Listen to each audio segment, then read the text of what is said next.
What's up everyone, Filmoments here. In this video, I'll show you how to deactivate your Facebook account using the mobile app.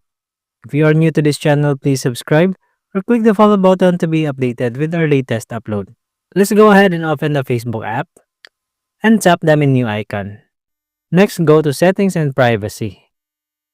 Now in here, select Account Center. Then tap on Personal Details. Now choose Account Ownership and Control. Then click Deactivation or Deletion. Now select your Facebook account that you want to deactivate. Then choose Deactivate Account. And then just follow the on-screen prompts until you enter your password to confirm. And that's it, your Facebook account will be deactivated. By doing so, your profile will be hidden, but you can reactivate it anytime by simply logging back in. For more how-to tutorials, please subscribe or click our other videos to keep on watching.